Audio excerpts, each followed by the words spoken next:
tonight, a political firestorm erupts in Washington and Arizona.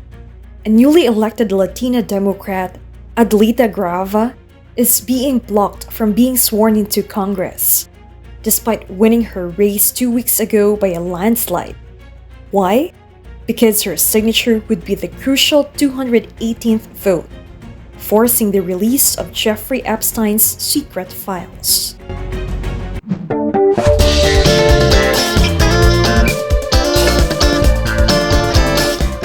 From Tucson, Arizona, Democrat Adelita Graava of Arizona won a special election 2 weeks ago in Arizona's 7th Congressional District. She'll replace her late father, former Congressmember Raul Graava, in Congress.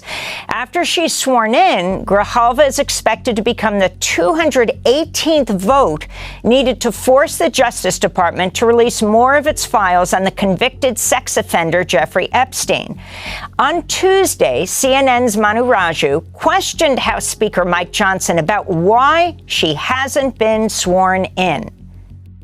Graava isn't backing down. She says Arizonans deserve representation, and she's ready to sign the petition that could finally unseal Epstein's hidden files. Yesterday would have been a good day to get sworn in. Last week, when I was on the House floor, would have been a great time to get sworn in. The issue is that Speaker Johnson is just refusing to acknowledge the fact that I am waiting in the wings to get sworn in. Arizonans need a voice in Congress, and I want to be able to advocate for the community here. He has this speaker set a precedent in the last 3 specials to swear people in under 24 hours from the time of their election. And now we're working on day 14 that I've been duly elected and ready to work. So much of the push during the presidential race had to do with transparency and we needed to get these Epstein files out. And then as soon as this administration is in office, all of a sudden there's nothing to see here.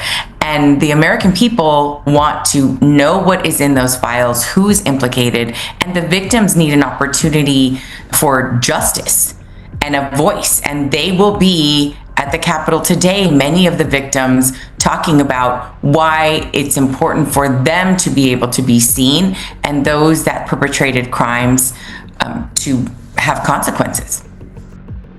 The stall comes as survivors prepare to rally at the Capitol. They want exposure, accountability, and consequences for the powerful who enabled Epstein's empire.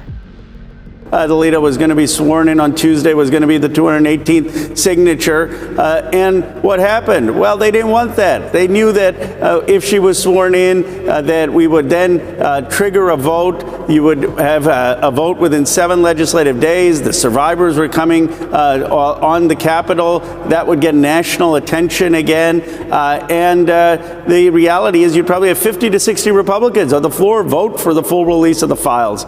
So what has the Speaker done and the Republican leadership done? They have refused to swear in someone who won her election basically 70% to 30%. They're denying a district in Arizona of representation, and they're not having us vote on anything in Congress, including paying our troops.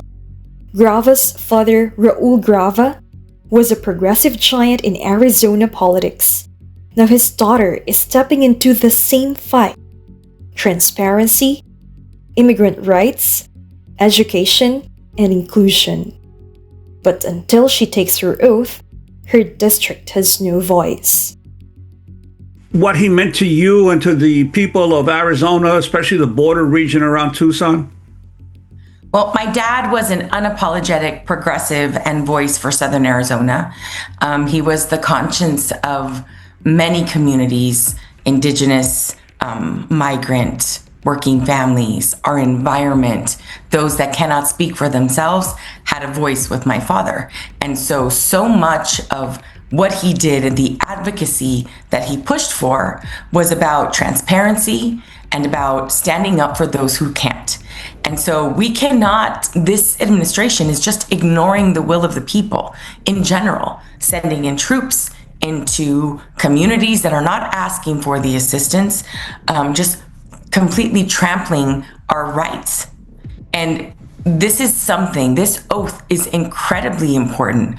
And it's important for the community here to be able to have a voice. It's also important for me to be able to hire staff and open a constituent office. So the question was, what are you doing? The frustration is, I can't do my job until Johnson does his job.